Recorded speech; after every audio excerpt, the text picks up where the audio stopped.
Welcome back. This time we're doing a trailer review for the UK trailer for The Girl with All the Gifts. Unlike some of the earlier trailer videos that you might find on my channel, this is not going to be a reaction and a review. This is going to be more of a review and analysis. That's mainly for two reasons. The first being that I frankly don't react well watching a trailer. I tried it a few times and I'm pretty just passively watching the trailer. And secondly, I'm frankly tired of getting copyright notices on those videos.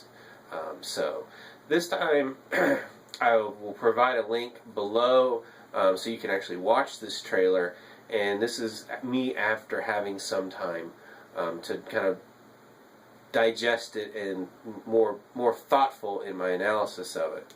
Now that being said, this trailer has actually been out for about 2 weeks. I had hoped to do this sooner, but some rather serious life issues got in the way, along with the fact that I've been pretty sick the last few weeks.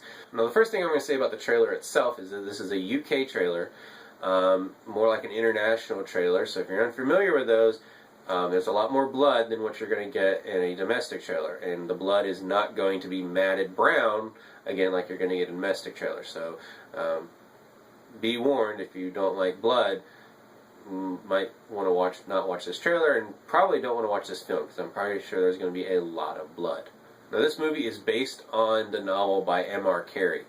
I actually listened to the audio book to this late last year, thoroughly enjoyed it, and actually when I got done with it I was thinking, man, this is a book that they're never going to make into a movie. And then I promptly went online, saw on Wikipedia that they had already started a production on this. So here we go, now that we've got this trailer. Now this is a zombie movie, and I'll say up front that I have not traditionally been a zombie fan. I got into zombies with The Walking Dead, and I mostly started watching that because I'm a huge Frank Darabont fan, and he's the one that originally created the show. I enjoyed it, and now I have been slowly kind of dipping my toes more and more into the zombie genre. And I specifically like stories that seem to take the tropes of the zombie genre and going in a slightly different direction. That's what M.R. Carey does with this book. It is set in England in a post-zombie apocalypse type world. There's very few humans left. There's some large enclaves. But what really sets this apart, and I'm going to do my best not to spoil anything for the movie or for the book if you want to read or listen to it, because it is an excellent book, is that the zombie outbreak in this case is not due to a virus. It's actually due to a fungal infection. And scarily enough, it's actually based on an actual fungus that exists in the real world. And I'm going to do my best to pronounce this. Orpheocordyceps unilaterus. And I think I actually got that on the first try. Like I said, this is an actual fungus. They find it in jungles, and what it will do is actually infect ants. And it like burrows into their brains, and then these ants will leave their colonies that are like up in the trees, and they'll go down to the jungle floor, which is more, it's just an environment more conducive to grow this fungus. And the ant will go, and it's actually basically kind of being controlled by this fungus, and it will go up to the base of a leaf and like latch onto it, and then essentially stay there until it dies, and then the fungus will grow inside the ant and then like burst through and release spores to create more fungus, which to me is like one of the creepiest, scariest things I've ever heard. The film version is directed by Colm McCarthy, who for the most part has done his work in TV and a lot of BBC stuff. Sherlock, Doctor Who, Peaky Blinders. And author M.R. Carey actually adapts his book into the screenplay.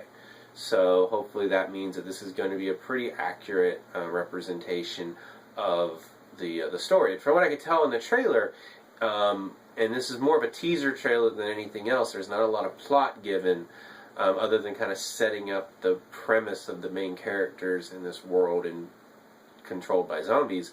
I didn't see anything in the trailer that led me to believe that there were any major changes. Actually, a lot of the dialogue that's in the trailer I remembered directly from the book.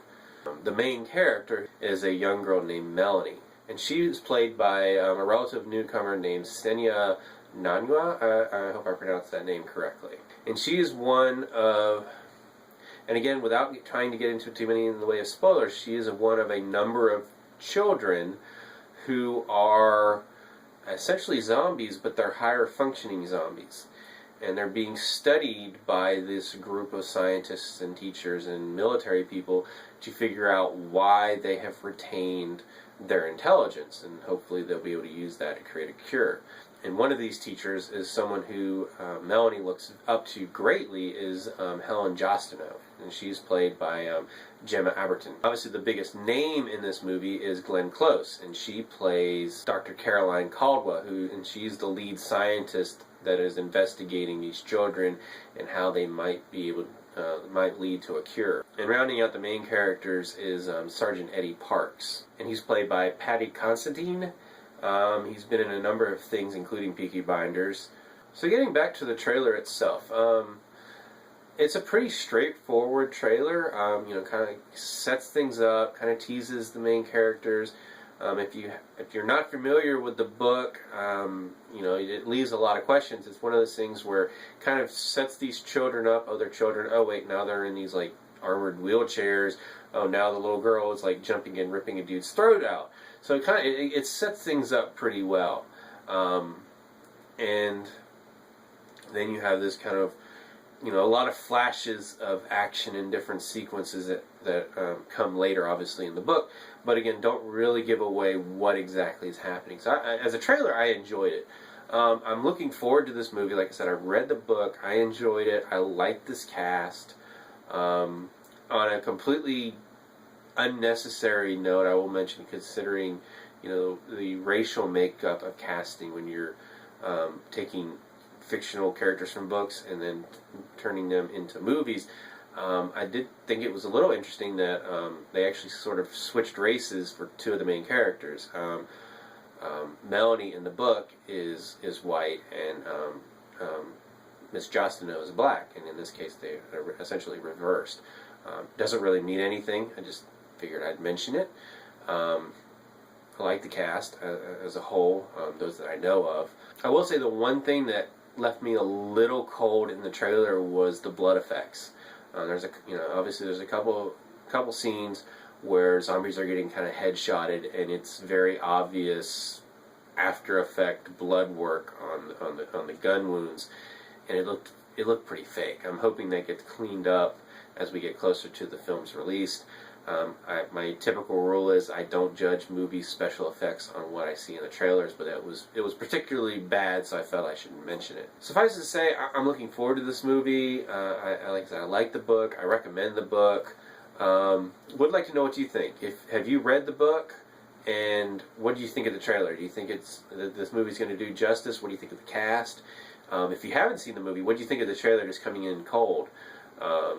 Hopefully I didn't give away too much of the plot in talking about it. I don't believe I did. As always, you can subscribe to my channel, check out some of my other movie and TV reviews, and until next time, I'll see you at the movies.